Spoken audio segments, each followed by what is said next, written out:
الحمد لله وكفى وسلام على حبيبه المصطفى أما بعد فأعوذ بالله من الشيطان الرجيم بسم الله الرحمن الرحيم إن الله وملائكته يصلون على النبي يا أيها الذين آمنوا صلوا عليه وسلموا تسليما اللهم صل على سيدنا ومولانا محمد معدن الجود والكرم وآلہ وأصحابہ الکرام وابنہ الکریم وبارک وسلم صلاة دائمة سرمدا ابدا بحمدہ تعالی وبکرم مصطفیٰ صلی اللہ علیہ وسلم۔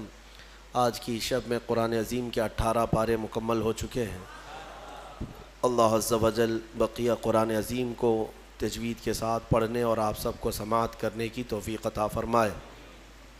عزیزان گرامی، آج ہم نے سورہ مومنون، سورہ نور اور سورہ فرقان کا کچھ حصہ تلاوت کیا ہے۔ یہ سورتیں جہاں سے شروع ہو رہی ہیں، ان کی شروعات میں ہی ایک بہت بڑا اہم پیغام ایمان والوں کے لیے ہے۔ اللہ تبارک و تعالیٰ نے قرآن پاک میں کامیابی کسے کہتے ہیں اور کامیاب کون ہیں، ان کی پوری فہرست بیان فرما دی۔ سکسیسفل لائف جس کو ڈھونڈتے ہوئے آج مارے ادھر ادھر سرگرداں ہیں ہمارے بچے، جس نے تمہیں پیدا کیا اس سے پوچھیں کہ سکسیس کیا ہے، کامیابی کیا ہے۔ اکثر لوگ یہ سمجھتے ہیں کہ ایک بہت بڑا گھر بنا لینا یہ کامیابی ہے، یا اپنی زندگی میں بڑی جائیدادیں بنا لینا یہ ایک بڑی کامیابی ہے، یا ایک بہت بڑی نوکری مل جائے، یا اچھی بیوی مل جائے، یہی کامیابی ہے۔ کامیابی کا جو مدار ہے یا جو کامیابی کا معیار ہے، لوگوں نے اپنے اپنے خیالات سے بنا رکھا ہے۔ حقیقت میں کامیابی وہ ہے جسے خود مولا فرمائے، جس نے ہمیں پیدا کیا وہ بتا دے کہ کامیابی کیا ہے۔ تو ہم نے جو پارہ آج تلاوت کرنا شروع کیا، 18واں پارہ، اس کے شروع میں ہی یہ لفظ آتا ہے، قد افلح المؤمنون، بے شک تحقیق کے ایمان والے کامیاب ہو گئے۔ یہاں یہ نہیں فرما رہا ہے رب تعالیٰ کہ کامیاب ہوں گے، بلکہ فرمایا کامیاب ہو چکے، جو ایمان لائے وہ کامیاب ہو چکے۔ کبھی کبھار ایسا ہوتا ہے کہ تمہارے پاس بہت بڑی دولت ہے لیکن تمہیں خود ہی اندازہ نہیں اس چیز کا۔ تم ایک کامیاب قوم ایمان والوں کی، ہاں جو بظاہر تکلیفیں نظر آتی ہیں وہ کامیابی کے لیے معنی نہیں ہیں۔ ایسا نہیں ہے کہ اگر تمہارے کپڑے پیون لگے ہوں تو تم کامیاب آدمی نہیں ہو، اگر تمہارا گھر جھونپڑی میں ہے تو تم کامیاب نہیں ہو، ایسا نہیں ہے۔ میں آپ سے آج ایک سوال کرتا ہوں، اس دنیا نے آج ترقی کے نام پر سائنس اور ٹیکنالوجی کو اتنا فروغ دے دیا ہے کہ نہ جانے ہمارے وہم و گمان میں بھی نہیں تھی وہ چیزیں وجود میں آ چکی ہیں۔ آپ دیکھ رہے ہیں ایک جگہ سے بیٹھ کر دوسری جگہ بات چیت کرنا اور ایک دوسرے کو دیکھ لینا اتنا آسان ہے کہ ہم اپنے پڑوس والے کو بھی نہیں دیکھ پائیں گے۔ دنیا نے بہت ساری چیزیں آسان کر دی، ٹیکنالوجی کا دور ہے۔ میں آپ سے ایک سوال کرتا ہوں کہ وہ ترقی یافتہ سائنس جو آسمان میں اڑنے والے مشینیں بنا دیا، جس پر تم سفر کر سکتے ہو، انٹرنیٹ کی دنیا میں کیا سے کیا بنا دیا، تمہارے ہاتھوں میں پوری دنیا لا کر گھیر کر رکھ دیا۔ میں ان سے سوال کرتا ہوں، اگر ترقی اور کامیابی اسی کا نام ہے تو پھر یہ آج تک عورتوں کی بلاత్కాری اور انہیں گلا گھونٹ کر مارنے والے واقعات ہوتے کیوں ہیں؟ جب انسان کی بہت ترقی ہو چکی ہو تو یہ عورتیں ماری کیوں جاتی ہیں، گھروں میں چوریاں کیوں ہوتی ہیں، ایک دوسرے کے قتل اب بھی کیوں ہوتے ہیں، یہ ڈکیت کیوں ہوتے ہیں، یہ ڈاکہ زنی، لوگوں کو لوٹنا، دھوکہ دینا، یہ کیوں ہو رہا ہے؟ آج بھی ہے یا نہیں ہے؟ زمانے جہالت میں جو ہو رہا تھا وہ سب کچھ ہے آج۔ ایک دوسرے کو قتل کرنا، مارنا، مال لوٹنا، عورتوں کی عزت لوٹنا، نہ جانے کتنی عورتیں سال میں عصمت دری کی شکار ہوتی ہیں، تمہیں اندازہ ہے؟ ہزاروں کی تعداد میں روز عورتیں عزت دے بیٹھتی ہیں درندوں کے ہاتھ میں۔ تو میں پوچھتا ہوں، اس ترقی یافتہ زمانے میں اگر کامیابی کا معیار یہی ہے جو آج آپ سمجھ رہے ہیں تو پھر یہ ساری چیزیں ختم کیوں نہیں ہوئی؟ آج بھی سونوگرافی کے ذریعے سے معلوم کر کے، رشوت دے کر کے ڈاکٹروں سے اگر پیٹ میں بچی ہو تو اسے پیٹ میں ہی مار دیا جاتا ہے۔ کیا یہ واقعات نہیں ہو رہے ہیں؟ آج بھی موجود ہیں یہ واقعات، آج بھی سب چیزیں موجود ہیں۔ اب میں آپ کے سامنے ایک بات یہ پوچھتا ہوں کہ اگر یہ تمام چیزیں آج بھی برقرار ہیں تو اس کا مطلب ہے کہ سائنس اور ٹیکنالوجی نے صرف میٹل پر ترقی کیا ہے، انسان پر نہیں۔ انسان پر جو ترقی ہوگی وہ اس کی روح پر ترقی ہو جائے، اور یہ انسان کی ترقی کہیں ہوتی ہے تو گنبد خضرا کی چھاؤں میں ہوتی ہے۔ ہاں، جہاں پر زندہ دفن کرنے والے لوگ اپنی بیٹیوں کو پھر میرے مصطفیٰ کے قدموں میں آتے ہیں تو وہی عورتوں کی عزت کے محافظ بن جاتے ہیں، جو کبھی کسی وقت شراب اور نشے اور قمار، جوا، یہ تمام چیزوں میں ملوث رہتے، لیکن میرے مصطفیٰ کریم صلی اللہ تعالیٰ علیہ وسلم کے قدموں میں اور ان کی صحبت میں آنے کے بعد، جس کو شاعر نے کیا خوب انداز میں عکاسی کی ہے، ترجمانی کی ہے، ایک عرب نے آدمی کا بول بالا کر دیا، خاک کے ذروں کو ہمدوش ثریا کر دیا، خود نہ تھے جو راہ پہ اوروں کے ہادی بن گئے، کیا نظر تھی جس نے مردوں کو مسیحا کر دیا۔ یہ ہے اصل ترقی۔ اب میں آپ کے سامنے عرض کرتا ہوں، میرا رب فرماتا ہے قد افلح المؤمنون، بے شک ایمان والے کامیاب ہو گئے۔ لیکن کون سے ایمان والے؟ اگر آپ سوال کریں کہ بھائی ہم بھی تو ایمان والے ہیں، ہم سب ایمان والے ہیں، ہماری کامیابی کی اللہ سند دے رہا ہے، تو کیا ہم لوگ سب کامیابوں میں سے ہیں؟ تو پھر آگے کی آیتیں پڑھنی ہوں گی آپ کو۔ اللہ فرماتا ہے الذین هم فی صلاتہم خاشعون، وہ ایمان والے کامیاب ہیں جو اپنی نمازوں میں گڑ گڑاتے ہیں اللہ کی بارگاہ میں، ہاں خشوع کے ساتھ، دل کی حضوری کے ساتھ اپنے مولا کی عبادت کرتے ہیں، وہ ایمان والے کامیاب ہیں۔ اتنے ہی پہ نہیں، آگے اور آیتیں ہیں والذین هم عن اللغو معرضون، اور وہ ایمان والے کامیاب ہیں جو بے حیائی سے بہت دور نکل جاتے ہیں۔ کہیں اگر بے حیائی، برائیاں ہیں اور تو وہاں سے کٹ جاتے ہیں، دور ہو جاتے ہیں، وہ ایمان والے کامیاب ہیں۔ پھر والذین هم للزکاة فاعلون، وہ ایمان والے کامیاب ہیں جو زکوٰۃ کو صحیح طریقے سے ادا کرتے ہیں۔ والذین هم لفروجہم حافظون، یہ آیت بہت اہمیت کی حامل ہے۔ مولا فرماتا ہے وہ ایمان والے کامیاب ہیں جو اپنی شرمگاہوں کی حفاظت کرتے ہیں۔ یہاں تک ہے، اتنی صفات جس ایمان والے کے اندر آ گئی وہ کامیاب ہے۔ 4 چیزیں یہاں پر بیان ہوئی ہیں، ایمان ہے، نماز ہے، بے حیائیوں سے رکنا، زکوٰۃ کا دینا، اور پھر شرمگاہوں کا حفاظت کرنا۔ یہ بہت اہم 4 چیزیں قرآن میں بیان کی گئی ایمان والوں کی صفات میں۔ یہ 4 چیزیں جس کے ساتھ آئی وہ ایمان والا بہت کامیاب ہے، بہت کامیاب ہے۔ اللہ تعالی ہمیں ان تمام چیزوں پر عمل کی توفیق عطا فرمائے۔ والذین هم لفروجہم حافظون میں مفسرین فرماتے ہیں وہ لوگ جو اپنی شرمگاہوں کی حفاظت کرتے ہیں۔ دنیا میں انسان، اس کے پاس 2 شہوتیں ہیں۔ شہوت کہتے ہیں برائی کرنے کی خواہش، ایک زبان کی شہوت ہے اور ایک شرمگاہ کی شہوت ہے۔ یہ دونوں چیزیں انسان کو حرام کاریوں میں مبتلا کر دیتی ہیں۔ زبان کی شہوت کیا ہے؟ یہ نئی نئی چیزیں کھانا پسند کرتی ہے، اس کو جس چیز کی لت لگ جائے، چٹخارے جس کو کہتے ہیں، تو پھر یہ ہلکی پھلکی چیزوں پر صبر بھی نہیں کرتی، اور یہ زبان کی شہوت اس کو حرام حلال سب بھلا دیتی ہے۔ جب انسان کو چٹ لگ جائے کسی چیز کے کھانے کی تو پھر اب وہ یہ نہیں دیکھتا کہ یہ جو چیز میرے پاس کھانے کی آ رہی ہے وہ چوری کی ہے، حلال ہے یا حرام ہے۔ میاں گوشت کھانے کی خواہش ہو گئی تو یہ تحقیق کرنا بھی چھوڑ دیا، آخر یہ ذبح کیا ہوا ہے یا مرا ہوا ہے، کچھ پتہ نہیں۔ میں نے اس سے قبل بھی کئی مرتبہ اعلاناً یہ کہا ہے، ممبئی کی سرزمین پر ایک ہوٹل والے پیزا بیچ رہے ہیں، اور جو نان ویج پیزا ہے مسلم ہوٹل ہے، کھانے والے لے بھی جا رہے ہیں، پیزا کا شوق ہے، بعد میں پتہ چلا کہ ہوٹل کا مالک خنزیر کا گوشت بیچتا ہے، اس پیزے میں پورک بیچا جاتا ہے۔ باضابطہ اس سے کسی نے فون کر کے پوچھا بھی کہ صاحب آپ تو مسلمان ہیں، آپ یہ سور کا گوشت کیسے بیچ رہے ہیں اس پیزا میں؟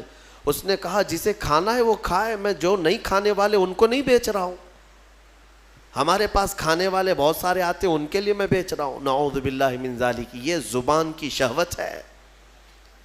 اسی لیے میرے عزیزو، آج جو پھیلی ہوئی ساری چیزیں جو مل جاتی ہیں، کتنے ایسے ہیں وہاں پر، ہم نے معلومات کیا، اپنے بچے بتاتے ہیں کہ بہت سارے جو چھوٹے موٹے نکڑ پہ ہوٹل چلانے والے جو چکن بیچتے ہیں، مری ہوئی مرغیوں کا بیچتے ہیں، اور باضابطہ کچھ ہوٹل والے یا جو نکڑ پہ چلانے والے لوگ ہیں وہ دوسروں کو یہ ٹک بھی دیتے ہیں کہ میاں اس طرح کا گوشت لاؤ، پروڑے گا، بہت آسان ہے، بہت سستے میں ہو جائے گا۔ مری ہوئی مرغی 20 روپے کلو مل جاتی ہے، 20 روپے کلو مل جاتی ہے۔ جو چکن بیچتے ہیں دکانوں والے، وہ خود بھی بتاتے ہیں ہمارے پاس باضابطہ یہ پوچھنے کے لیے آتے ہیں، مری ہوئی کچھ ہیں تمہارے پاس؟ میرے عزیزو، یہ تمام چیزیں ایسی ہیں کہ ہم احتیاط کریں، اور زبان کی شہوت ان سب حرام چیزوں میں لگا دیتی ہے۔ دوسری شہوت ہے شرمگاہ کی، یہ نہایت ہی خطرناک ہے، جو زنا تک لے جاتی ہے، اور یہ شرمگاہ کی شہوت انسان کو تباہ و برباد کرتی ہے۔ حدیث رسول ہے، میرے آقا صلی اللہ علیہ وسلم نے فرمایا، جو زنا کرتا ہے اس وقت اس کا ایمان اٹھا لیا جاتا ہے۔ ایمان کے ساتھ کوئی زنا کر ہی نہیں سکتا، ایمان کی حالت میں کوئی زنا میں مبتلا ہو ہی نہیں سکتا۔ جس وقت وہ زنا میں مبتلا ہو اس کا ایمان اٹھا لیا جاتا ہے۔ یہ اسلام میں سب سے سنگین جرم ہے، سب سے بھیانک گناہ ہے، بلکہ بعض حدیثوں میں ہے کہ جب کوئی اجنبی مرد اور اجنبی عورت جن کا کوئی اسلامی تعلق نہیں ہے، رشتہ نہیں ہے، وہ جب تنہا ہوتے ہیں اور خواہشات نفسانیہ ان کی ابھر آتی ہیں، شہوت باہر آتی ہے، تو اللہ کا عرش بھی ہلنے لگ جاتا ہے۔ یہ اتنا بڑا بھیانک گناہ ہے۔ اللہ تبارک و تعالی سخت ترین عذاب ان لوگوں کو دے گا جو زنا میں مبتلا ہیں۔ بلکہ ایک روایت یہ ملتی ہے، قیامت کے دن وہ لوگ آئیں گے جو زنا میں مبتلا تھے، اور انہیں ننگا لایا جائے گا، اور ان کی شرمگاہوں پر لوہے کے سلاخوں سے فرشتے آگ تپا کر کے داغ رہے ہوں گے ان کی شرمگاہوں کو، وہ عورتیں ہوں یا مرد ہوں، ان کو تپایا جا رہا ہوگا، اور اس کی بدبو اس قدر سخت ہوگی کہ پورے اہل محشر ان سے پریشان ہو چکے ہوں گے۔ ان کے شرمگاہوں سے بدبو بہت تیز نکلے گی۔ یہ وہ لوگ ہوں گے جن کو بھرے محشر میں بتایا جائے گا کہ یہ لوگ اپنی شرمگاہوں کی حفاظت نہیں کرتے تھے، یہ زنا جیسے گناہ میں مبتلا تھے۔ میرے عزیزو، قرآن کیا کہتا ہے؟ وَلَا تَقْرَبُوا الزِّنَا، تم زنا تو دور کی بات ہے، اس سے قریب تک بھی مت جاؤ، قریب تک بھی مت جاؤ۔ قریب جانے کا مطلب کیا ہے؟ آنکھوں سے، اور اس کے بعد زبان سے۔ انسان یہاں سے قریب ہوتا ہے، ایک اجنبی مرد کسی کو دیکھتا ہے، عورت کو، یہاں سے شروعات ہوتی ہے، پھر بات چیت کرتا ہے، یہ ڈبل شروعات ہے، اور اسی سے میرے مولا نے قرآن میں روکا ہے۔ تم اگر ابتدا میں ہی اگر رک گئے تو بڑے بھیانک جرم سے بچ جاؤ گے۔ اور زنا کرنے والے پر 15 عذاب ہیں، 15 عذاب، 5 دنیا میں دیے جائیں گے، 5 قبر میں، اور 5 قیامت کے دن۔ 5 جو دنیا میں دیے جائیں گے وہی سخت ہیں کہ اس کے چہرے کا نور ختم کر دیا جائے گا، اس کا رزق ہٹا دیا جائے گا، اس کی اولاد سے صالح اولاد ختم کر دی جائے گی، نسل خراب ہو جائے گی۔ زنا کے جو 5 عذاب ہیں دنیا میں وہی سخت ہیں، چہرہ بگڑ جائے گا، بارونق نہیں ہوگا، چہرہ بے رونق ہو جائے گا، رزق میں کٹوتی، بے برکتی آ جائے گی۔ ان تمام چیزوں سے مومنین اپنے آپ کو بچائے رکھیں۔ یہ سورہ مومنین ہے، اور اس کے بعد سورہ نور کی ہم نے تلاوت کی۔ سورہ نور میں اللہ تبارک و تعالیٰ نے یہی زنا کی مذمت بیان کی، شروع کی آیتیں ہیں کہ ایک اجنبی مرد یا عورت زنا کر لیں۔ زنا کیا چیز ہے؟ غیر شادی شدہ مرد اور عورت کا ملنا اور اپنا جسمانی سکون حاصل کر لینا، یا شہوات نفسانیہ کو پورا کر لینا، یہی زنا ہے۔ تنہا ہو جانا، ایک دوسرے کو چھو لینا یا ایک دوسرے کے ساتھ وقت بتانا، گزارنا، جمع کرنا، یہ زنا کے تمام مبادیات کے ساتھ ساتھ ہے۔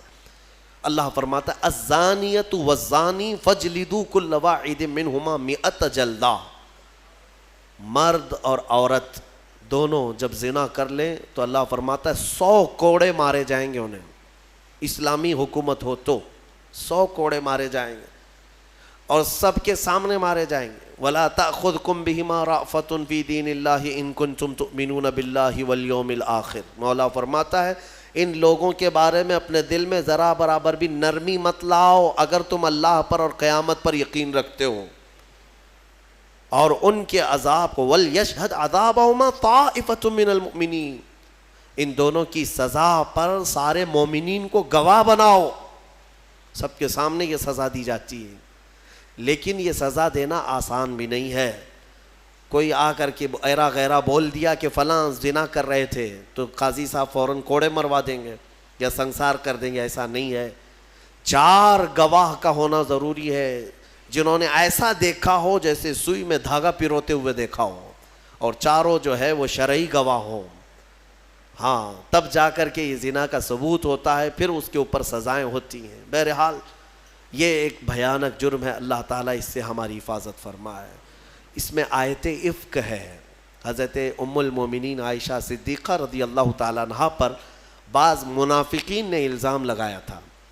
غزوہ بنو مستلق ایک غزوہ جس میں حضور گئے تھے، ساتھ میں ام المومنین بھی گئی تھیں۔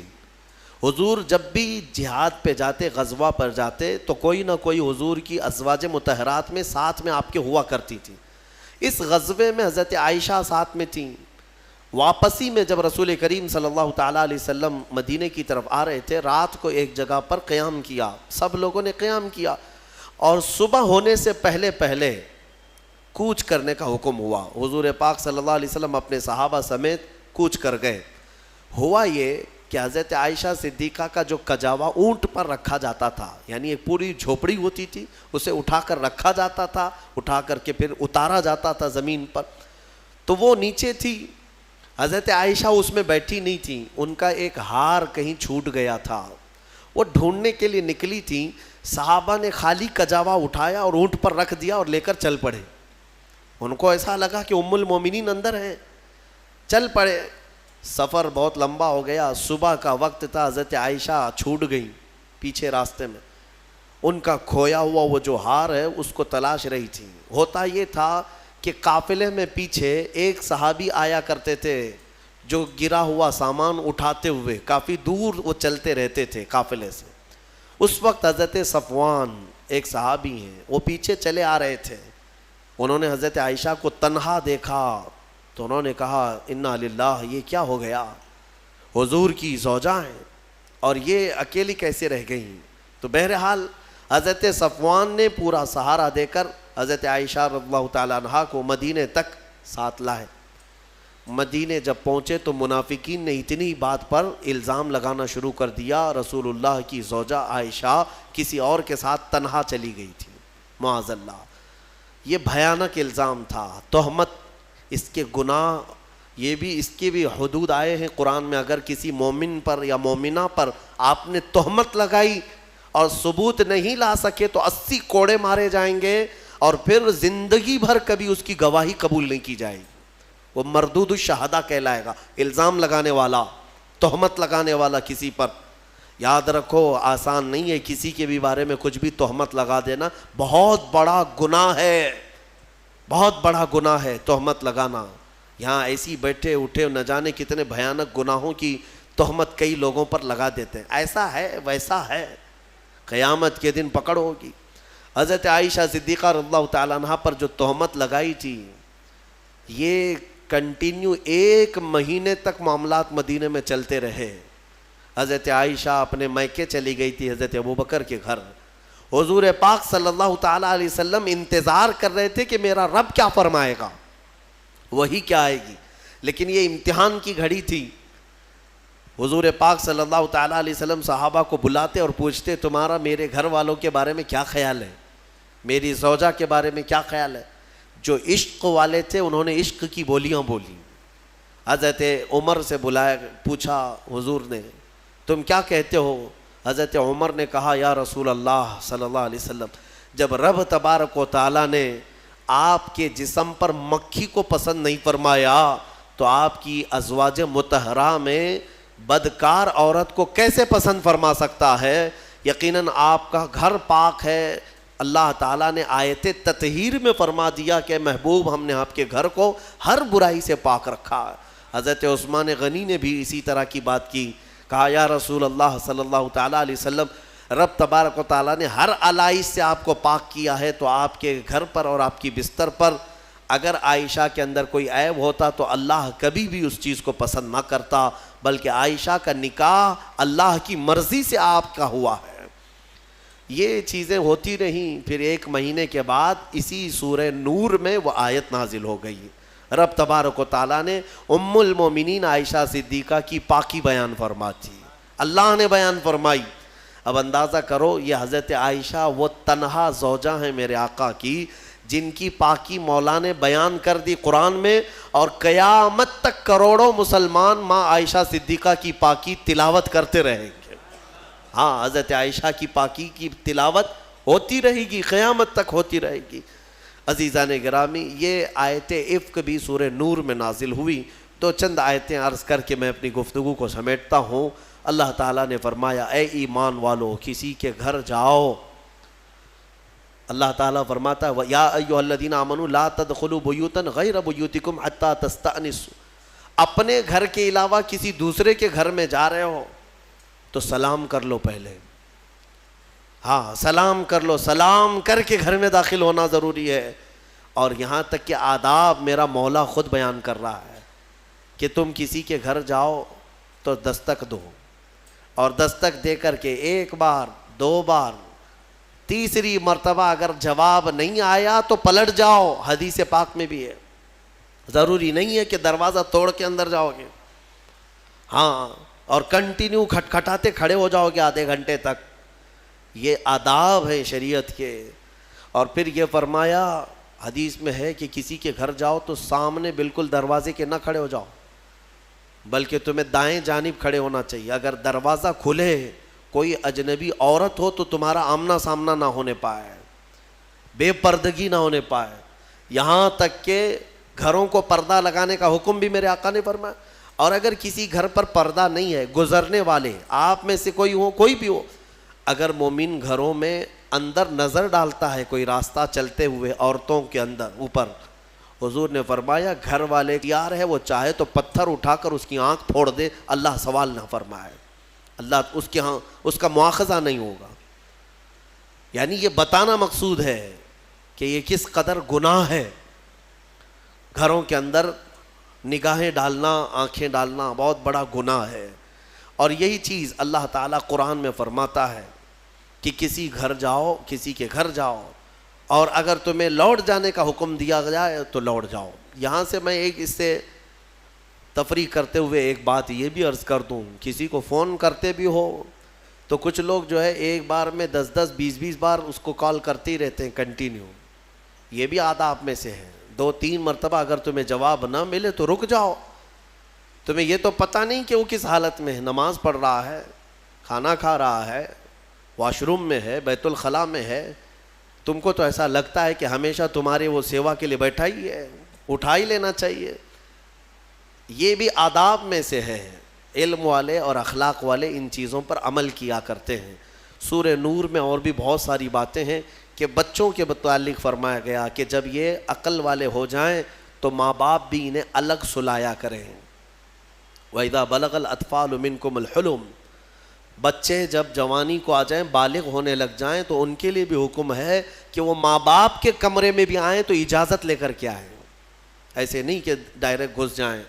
بچے جب شعور والے ہو جائیں، ان کو یہ سب آداب گھروں کے سکھائے جائیں کہ گھر میں آنے کے آداب کیسے ہیں۔ ماں باپ اگر تنہا بیٹھے ہیں تو بچہ کیسے آ جائے گا، وہ بھی دستک دے کر کے آئے، اجازت لے کر کے آئے۔ یہ بچوں کو تعلیم و تربیت دی جائے۔ اللہ تبارک و تعالی ہمیں اخلاق حسنہ عطا فرمائے، رسول کریم صلی اللہ تعالی علیہ وسلم کے اخلاق پر عمل کی توفیق عطا فرمائے۔ وآخر دعوانا ان الحمد للہ رب العالمین۔ السلام علیکم۔